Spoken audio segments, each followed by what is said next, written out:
Okay, so one of the best parts about Tracer is that if you have to do something different than what your coach recommends, there needs to be a way for your coach to see that so that the program can continue to adapt to what you need.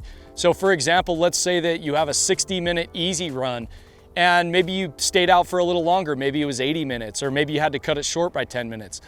You need to go ahead and report that within the features of Tracer so that your program can continue to be adjusted. Let's go ahead and dive into the app and I'll show you how this works. Now we're going to talk about how to report your actual workouts. So today it says VO2 max intervals. Let's say that, more often than not, you just do what your coach asks.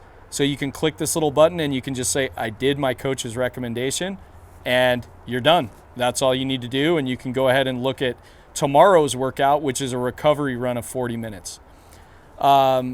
Let's say though I go off script and rather than doing VO2 max intervals, I'm going to say I just went out and did an up-tempo run for some reason.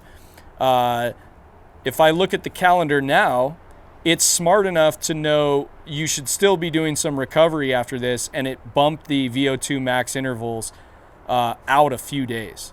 So reporting on your actuals is really the way that the app can adapt to times when you don't do things that are exactly like your coach said. Now, if you did something like, say, a different level of these workouts, maybe instead of 10 reps, you did 8 reps.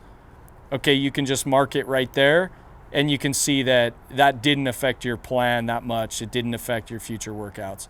So that is how you should report on what you do each day. And that's really why the app asks you to tell it explicitly what you've done. That's the way that it can give you the best possible workout recommendations. One other thing to note here is this little message that pops up when you get behind on reporting your actuals.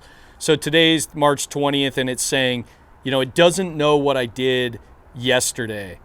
So it asks you to go in and you can just click this date button here and it'll switch you to the date, and you can come down here and you can say, all right, I actually did an easy run and I did actually 10 minutes more than what the coach asked. So now that message goes away and I can go back to today and it's no longer there.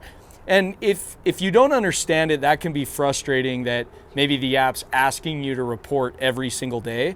But actually, that's good coaching. A good coach needs to know whether you did the workout or whether you did something else. And if you did something else, what was it? And that's why that message pops up at the top. It is fundamental to helping you get the best possible workout recommendations that you can get from your coach.